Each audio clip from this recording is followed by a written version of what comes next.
Hi, and welcome to RecoverED, a podcast from the Magdalen House, a recovery community for alcoholism. We are a 501c3 nonprofit organization based in Dallas, Texas, and known affectionately by many as Maggies. Every first and third Wednesday, we share an episode from one of our 3 podcast series. The RecoverED podcast is made to educate the community on alcoholism, the Magdalen House, our programs, and resources we offer to the community. In each episode, you will get to know the disease of alcoholism a little better, and soon you'll know how you can shatter the stigma around alcoholism in your community. With your host, me, Laura Wilson, recovered alcoholic and communications coordinator here at the Magdalen House. We are so glad you're here. Thanks for listening. Hello, podcast listeners, and welcome to this week's episode of RecoverED. My name is Laura Wilson, and I am the host of this podcast, and today I have Skylar Clevenger. He is program manager over at our men's house. So, Skylar, welcome. Hi, thanks, Laura. It's great to be here. I'm very excited. On today's episode, we are going to talk about steps 6 and 7. So, Skylar, tell me a little bit about yourself and qualify yourself as an alcoholic. I guess, I did not start drinking until my mid-20s. I dealt in outside issues, but, it was things that I was able to quit, just things growing up, you're doing, hanging out. But I started drinking real heavy in my mid-20s. For a while, it was good, as it, usually is. It was working. But, I drank past that limit. We all, I feel, once we drink past a certain, time, we become, to where we can't take it back ourselves. And I had gone way over that. I was asked to stop by my family, threats of leaving. I was kind of cornered in the kitchen one night for an intervention, and out of spite, I said, all right, I'll do it. And, I quit. The next day was fine. And then the day after that, I had a seizure. And I had to go to the emergency room and kind of came to 3 hours later, not knowing what was going on. After that, I immediately went to a 28-day program, got out of that program, and, I've been sober for 28 days. I can handle it. And immediately, it was worse. It was worse than it was when I left it. One of my favorite lines in our literature is it always gets worse, never better. And that's so true. So yeah, I went hard. I got asked to leave Colorado by the people that I was there with. I came to on a plane. They bought me a ticket. It's that bad. It was that bad. We'll help you back. I was able to stay clean for 45 days or so, and then that whiskey milk moment happened where my brain told me it would be okay to have one, and, I bought in. And after that time is when I went back to treatment and, finally just surrendered, gave in. I love the part where it's, it's a total rearrangement, displacement, and, our old ideas are cast to one side, and that's exactly how it was. And after I surrendered and I felt that, I didn't want to drink anymore. But, I knew that I had to do something because I was 45 days away from whiskey and milk. Mm-hmm. So I got a sponsor and started working the steps. We went through, he sat with me for an hour every week, and we went through the book page for page, which is what I do with my sponsees. 1 was easy. I knew it, 2, coming to believe, which it was kind of difficult for me because growing up, I didn't feel, the religion thing was, I felt for people who couldn't do good on their own, and come to find out I can't do good on my own. Right. So there's step 2, I came to believe that the way I did things did not work. And then step 3, turning my will and my life over. I knew I had to do something, and I knew I had to make a decision because for 34 years, I was just driving myself into the ground. So I needed something else, and I needed to turn it over. And we're talking about 6 and 7, so, 4 and 5 play a role in that.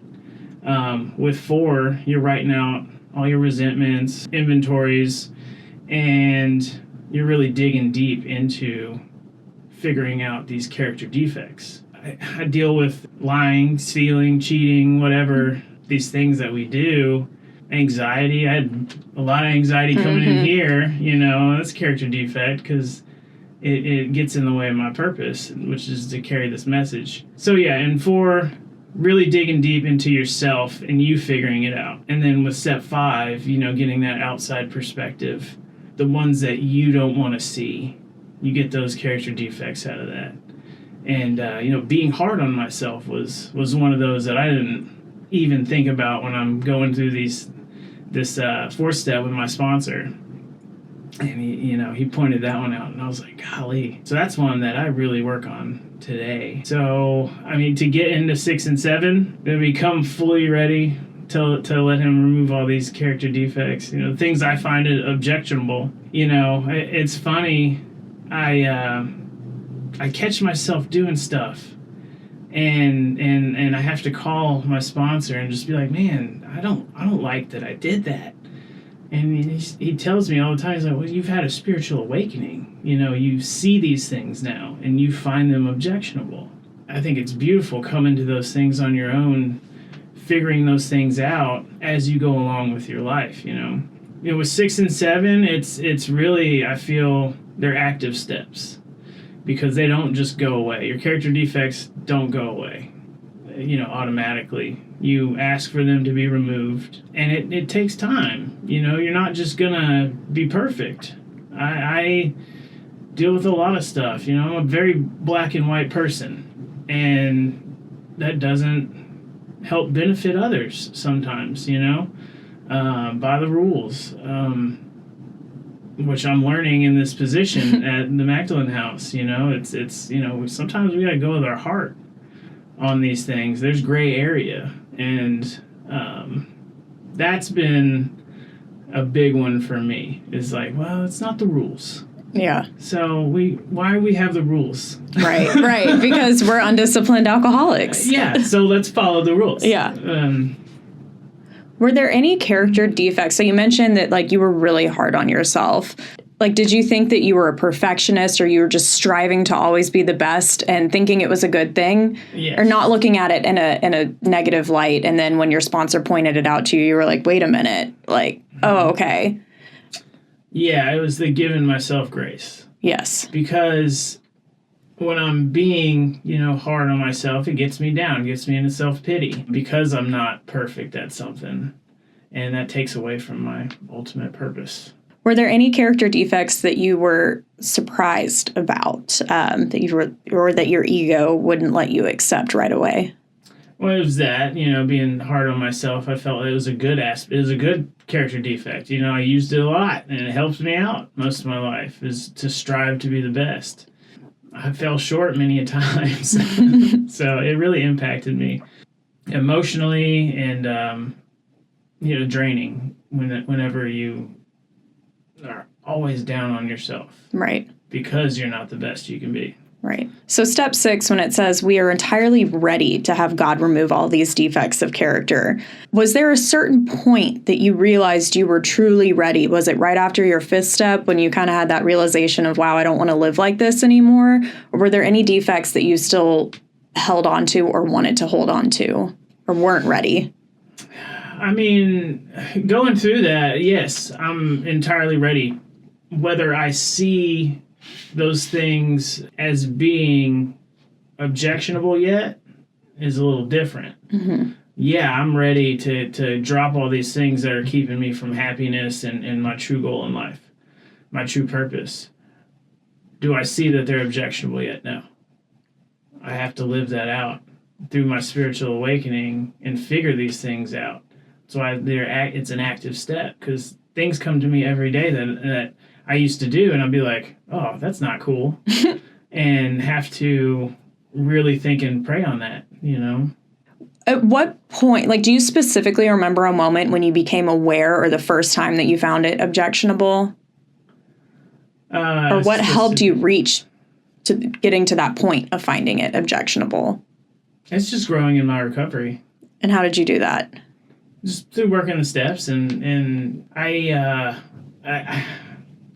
didn't see a point in all this until I was, step 12, and because I'd done so many things that it destroyed me, broke me down as a person, that even through working the steps, like, yeah, all these good things were happening and continued to happen, but I'm resting in step 12 and I wasn't really sponsoring people.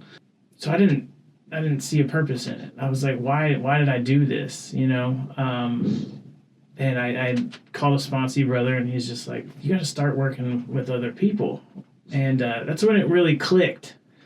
That's when it really happened for me. That made sense, gave me purpose, and which I was longing for.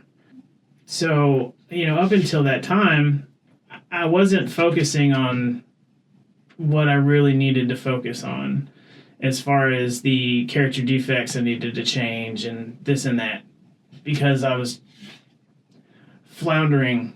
You know, I worked the steps. Okay. Now what? Still miserable. Yeah.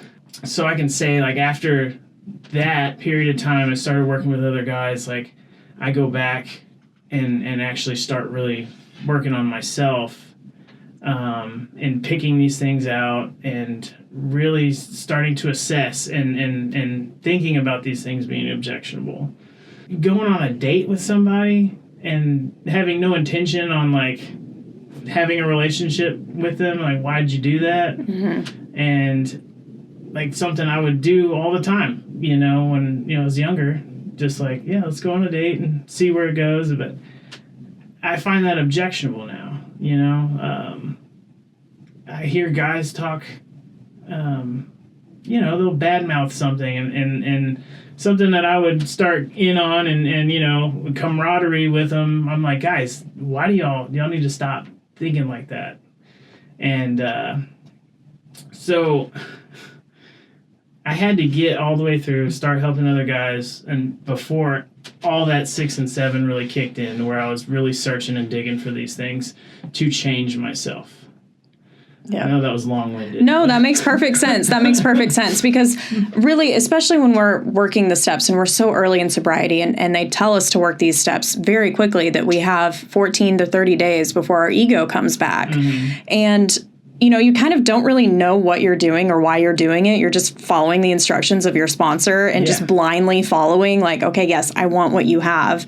And it's not until you start, like, for me personally, I didn't really learn these steps until I actually worked with someone else. Okay. So you are not alone. Yeah, not at all. Okay. I am 100% picking up what you're putting down. Thank you. Hopefully our listeners are as well. How do you distinguish between self-will and spiritual readiness? Woof. That's a fine line. You know, when you're doing the next right thing and things are going good, you have to start, like, questioning, is this God's will or is this my will? I love how this is going, you know, and my next decision could be steer me off the path. Mm-hmm.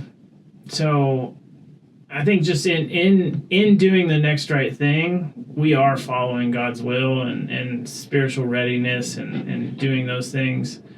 My will is aligned with His. I think step 10, when we're talks about that's when our will is aligned and we can use it. You know, it's I think once we're doing these right things, working 10, 11, and 12, and 6 and 7 every day, you know, our wills start to just line up and it just starts to work.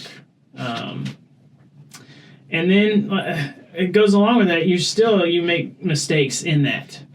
And that's where your 6 and 7, you see, oh, crud, I did that. And I don't like that. And now I need to take action, which is I call my sponsor, talk to him about it. You know, he tells me, you've had a spiritual awakening. And I'm like, gosh darn it, you know, that's what that is. And now I feel bad, you know, but you pray about it and you get better. You know, that's what this program for me is just, it's a roadmap on getting better. I'm better now than I was before, you know. Yeah, and it sounds like, you know, really the thing that we gain the most from working the steps is that we now have a spiritual toolkit. And one of those tools of that toolkit is calling our sponsor. So, and it even tells us in the book, nobody's perfect at this program. It's progress, not perfection. Nobody, I believe, ever can be perfect at this program. But it sounds like that when these crop up, and when you find these objectionable, that you do have the tools and the prayers and the practices Absolutely. to get you through it. Yeah. How do you know if you're holding on to a defect still, or today? Easy is that when something keeps popping up in my evening review. Yeah, and you don't find it objectionable, or is it the fact that you just keep seeing it over and over? You keep seeing it over and over again, and then you need to work on it. Yeah, then you're like, oh, maybe I should find this objectionable. And, I don't? Let me call my sponsor. Yeah. Exactly, pick up those tools. Yeah. It sounds like with step 6, once you have these and you find these objectionable, that it takes some humility to move into step 7 when we're asking him to remove our shortcomings. So what does humility look like in your recovery? Humility, for me, it's knowing that I'm no better than the next man and that I am still flawed and I still need to work on myself. That's a big one for me as far as what I feel humility is. And it's also taking the actions to correct myself, not just sitting in it, Was it difficult for you to ask God to remove your shortcomings? Why or why not? No. I wanted to be different. Yeah. Yeah, you didn't want to be a selfish, a-hole anymore. Yeah, it stopped benefiting me to do that. Yeah. So I really wanted to change. I was broken down that badly. Yeah. Internally. Until we have truly, the book tells us that we have 2 options as alcoholics, that one is to go on to the bitter end and 2 is to accept spiritual help. And I don't know about you, but the steps were not the first thing that I tried. I tried everything else, tried to find the door C, tried to, and it wasn't until that true step 1 experience where I ran out of ideas and I was sitting in treatment and I'm thinking about how I was going to drink when I got out, that I was just like, hold on, all these people are coming in front of me and they're saying, I understand, I've been where you've been, there is a way out, let me help you. That it came to a time where there was nothing else to do but to accept spiritual help. And it sounds like you had a very strong step 1 experience. So that led you into this readiness and this humility needed for step 6 and 7. Yeah. I deteriorated in front of 2 women, my ex-wife and my daughter. And, that got me down so bad. I wanted to not be alive. I tried. Yeah. And that didn't work, I like that line that you mentioned. I tried to go on blotting out the intolerable suffering. I tried to. And when that started not working, that's when I said I have to do something different. And I had a family friend who would pick me up drunk, take me to meetings so I could see this thing work. And, I saw it alive in other people. And that gave me that bit of faith to know that this program works. Why can't it work for me? And it just took me getting to that step 1 to finally be ready to do it. Right. I had to be broken down that badly. I had to have the desperation of a drowning man before I was able to start and do it and be done with it. And I got to that point. I think the most interesting thing doing these podcasts and just seeing the men's community grow, one of the things that I have noticed and some of the guys on here have talked about is how much harder it is as a man to admit defeat. Because how much harder, but there's so much power in admitting that defeat. Were any of your shortcomings, was it harder since you had already gotten to the point of admitting defeat, which is hard enough as it is as a man, did you find it any harder to express that humility or those shortcomings? I mean, what did that look like? I feel like after I was broken, everything was just easy to do. But I had to come to that point of being broken. You say that it is a lot tougher for men, in my experience, to admit that defeat. With step 2, it's like, why can't I do it? I'm raised to think you could do anything you put your mind to. For me, I can't stop drinking. Yeah. It was crazy to me. And I have all these things I have to live up to. I'm not diminishing women in any way, but how we're raised, it's like the man has to do all these things, and we have that pride and that ego. Our dads, instill that in us as child. When we're playing sports, we got to win, and when we're defeated, it's just, it takes such a toll on us. But once I'm broken, it's easy to let go of all that. I am a completely different person than I was, before, with my ego and my pride and all that. I accept that I have shortcomings. I'm not perfect. As much as I used to think I was, Or put the pressure on yourself to be. Yeah. Yeah. Do you believe that all shortcomings are removed at once, or is it more gradual? Absolutely not. No. No, I'm still working through them today. And I love that it tells us, have him remove all the shortcomings that are the things that aren't useful to others. Well, for a long time, like at the transitional living I was at, I was the liaison there. And I feel like some of my shortcomings helped a lot of those guys out in making them comfortable and, providing an environment where they're out looking for jobs, they're dying inside, they're trying to work these steps, and they come back to me and I'm watching over them, and, I give them the middle finger and they'd laugh and they'd feel good. And it was just these little things that outside you're like, that's not all right.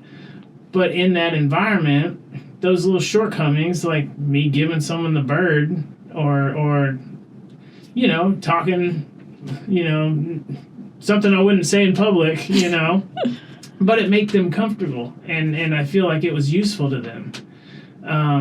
So that's a fine line too we walk. When sometimes our shortcomings are benefiting others, how do we really say, God, I want this removed? He takes them away when he needs them taken away, I feel. So when they're useful to others, we get them, we can use them. He lets us use them. When they're not benefiting anybody, I think that's when we really grow out of that.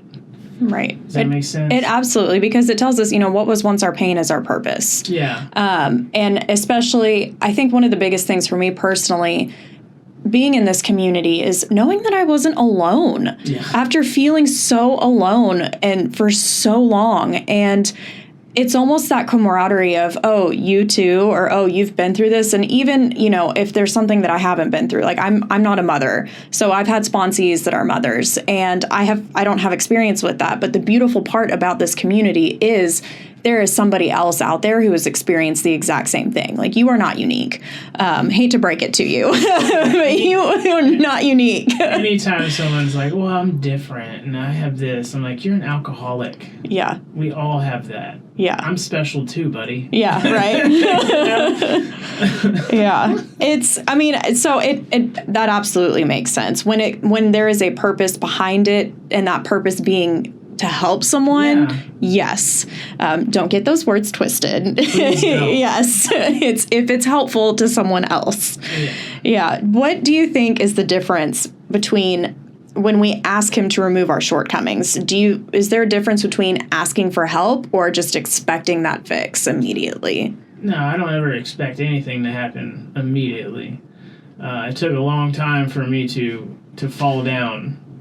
To come back up, it's going to take some time. There's a long period of reconstruction ahead. It's just what it is. And developing patience in this program is key, because things don't happen overnight, and they won't. Yeah, just because you got out of Maggie's 14 days later and you feel great, don't good. expect to come home a hero. Yeah. I mean, that was my experience. I was like, it's different this time. Oh, yeah. I mean, every time I do a 28-day program and get out, it was different. Yeah. Trapped in recovery in those places, and then you get out and immediately you're like, I can drink. Yeah, because what do you think that was? Because you hadn't truly experienced step one, or you hadn't started working these steps, or both? Well, it was I hadn't had a step one experience until I that it was that last treatment center where I actually was like, okay, I am out of ideas. Like, I don't want to live this way anymore. I had to stop trying to reclaim all these things that I had already lost because it was keeping me in a depressive loop. And once I was able to get rid of all that, my mind was cleared to take on this new journey of just a complete, you erase a whiteboard, that's how it felt. And so I had to have that step one experience, but also in being involved in the program, having that mentor carrying me to these meetings, know there is a solution and that this does work for other people. I knew that, and I knew that given 45 days, I was going to go back out again, no matter what, because on my own willpower, I will drink again. That's what I do. That's what Skylar does. Yeah, it's the promise of step one. Yeah. So I knew I had to do something. So that question, it's like, I had to reach that breaking point. I had to have the step one experience, and then I did have to start working the steps. So it's hand in hand, Yeah. So if anyone was struggling with these two steps, with steps 6 and 7, what would you share with them from your own experience to help them? I'd point out my character defects and that I'm still working on them. Mm-hmm. I'd let them know that this isn't something that just happens overnight. It's not a magic trick. It's work. I have to put in the work in order to accomplish these things, and that they're not going to go away on their own. You need to pray on it. And so anyone who's like, well, I still do this, I'll let them know it's okay. Pray about it, and it'll get better. One of my grant sponsors says all the time, he's like, I just need to be a better Skylar than I was yesterday. As long as I'm doing that and doing the next right thing, I'm doing what I need to do. I feel that holds a lot of weight from me, because we're not perfect. What we talked about earlier, no one working this program is perfect at it. It takes time, discipline, patience, all of it, and just encourage them to keep going. I have a sponsee right now who he just can't. No, he's not happy yet, And I told him my experience. I shared, it didn't click for me until I started working with guys. So I got him to that point, as quick as I could, and so he's sponsoring now. But just encouragement it is the only thing I can say really to give somebody, and share your experience in sharing our experiences. We make someone comfortable and make it okay for them, and that's humbling too, is knowing that the terrible things that I went through helped someone. That makes those feelings okay. Did you feel that once you started feeling better, like especially with the pressures of being a man and being a provider, that you immediately had to go back to work? And if so, how did you balance working the program and then dealing with the stigma of being the provider? So in transitional living, once I got into there, it was a requirement to find a job. Luckily for me, it was, there's meetings held there. And but I prioritized that. So I found a job that allowed me to do these things that I needed to do. Because I know now that I need my recovery, because if I don't have my recovery, I don't have anything. So I could get a job, a great job, but if I can't go to do my things that I need to do to stay sober, I'm not going to keep that job. So, I have to prioritize my recovery first. I go into things saying, I have these days that I'm committed to. I don't fail at those. So if we can't make that work, this won't work, because my recovery is my main priority. So it sounds like you were pretty open about your recovery and your alcoholism when, I guess, interviewing for these jobs. Mm-hmm. Yeah, absolutely. I'm an advocate for my alcoholism. Lisa says it best. We have to recover out loud. Otherwise, other people won't get help. Exactly. Alcoholism thrives in the dark. Yeah. And it doesn't need to be that. And I also, just in that, I also know that other people aren't going to think like I do. In what sense? In the sense that, this is the most important thing. Mm-hmm. I cannot base someone else's recovery on how I did it. I can share what I did and how I did it. And the men that I sponsor, that's what I teach them is how I did it. But I also know that someone else isn't going to do the same exact things the same way. And I have to be patient and humble about that, and not judgy. And some people don't get it yet. And we have to allow them to do that themselves. Yeah, exactly. Never stand in the way of someone's last drink if they need to keep drinking. Oh, yes. That's my favorite thing about working at the Magdalen House is we know that you need to get to that point before you can really recover. Yeah. I mean, if anything, vodka will make you very willing and very humble if you need to be, humble enough to work the steps. If there's somebody listening to this who had never heard of the Magdalen House or was maybe struggling with alcoholism or didn't know if they were an alcoholic, what would you want them to know, A, about alcoholism, and B, about the Magdalen House?